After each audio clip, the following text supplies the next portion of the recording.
Hello and welcome to this Python video about merging dictionaries.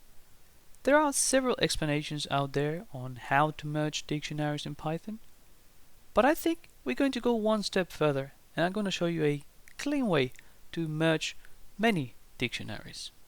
So let's just jump into it.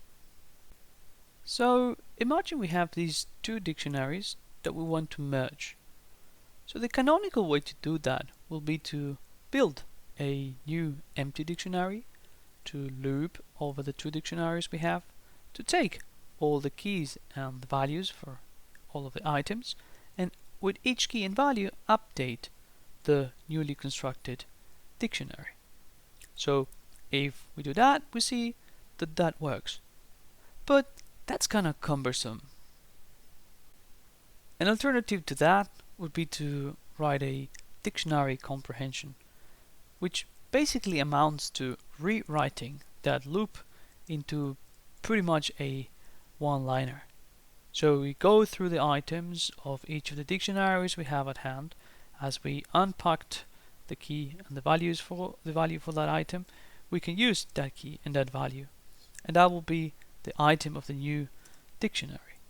So that works as well. But as we see, these comprehensions become not so easy to read when we have more than one loop inside of them. So there is an alternative way to do that, which is much more readable.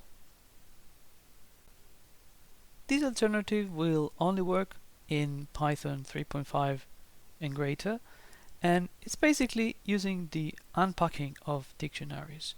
So the way to do that is we build a new dictionary that has the two dictionaries we want to merge and tells the new dictionary that we want to unpack these two original dictionaries. So if we do that, we see that that also works, that the result is equivalent, and this syntax is much more readable.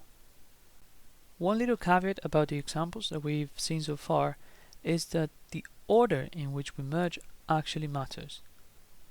So if the second dictionary in this case has a key that is already present in the first one, then the merged dictionary, in this case D3, will actually have the value of the second dictionary corresponding to that key.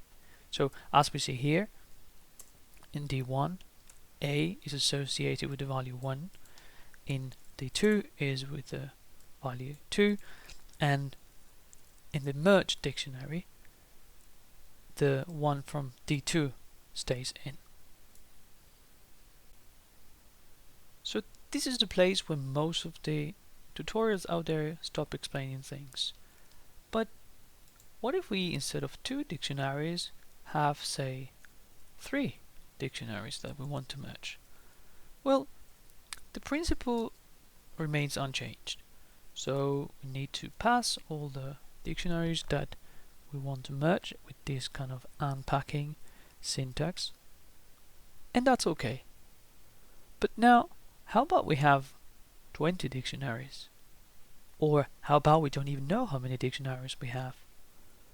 Well, then we will actually have to replace this syntax by some sort of loop that will become arguably much less readable and, in my opinion, not as nice.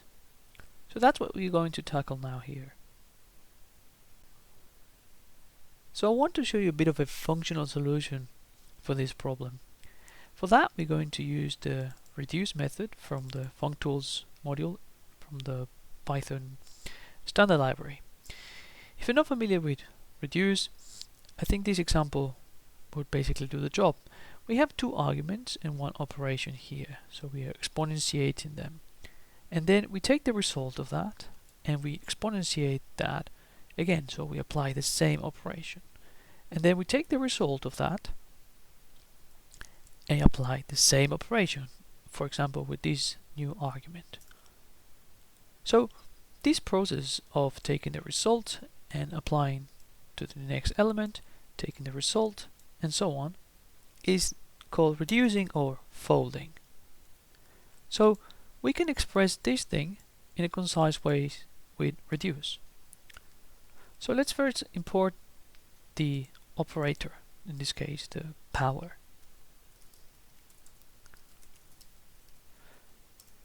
So now we can actually do the same thing by saying, hey, I want to reduce power over the arguments that we just used here.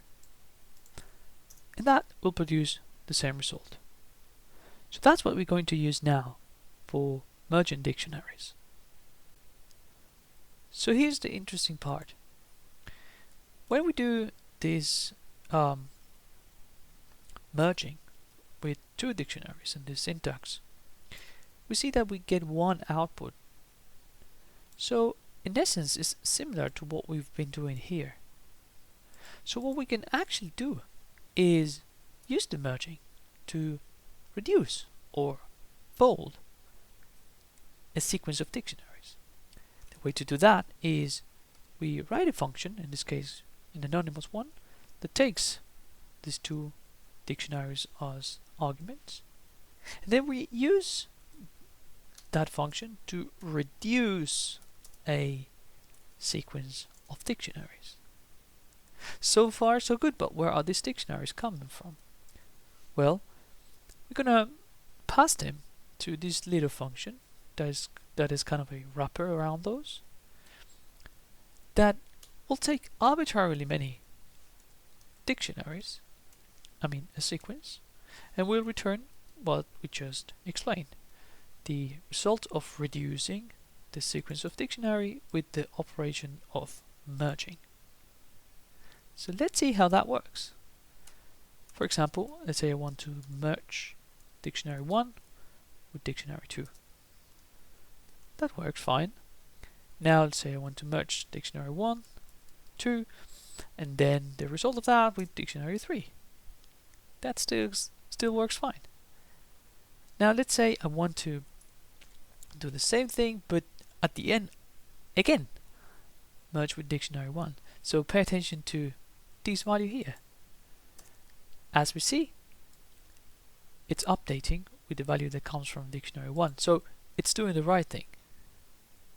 And one last little thing, which is, I think, nice, is it would actually still do the right thing if we just pass one dictionary, which is basically give the dictionary back in its original form. So it's kind of a well-behaved function. So this is in my opinion, nice way to write a little function that exploits this reduce method and allows us to actually extend the syntax to an arbitrary number of dictionaries in a clean fashion. So with that, I hope you learned something, and thank you very much for watching.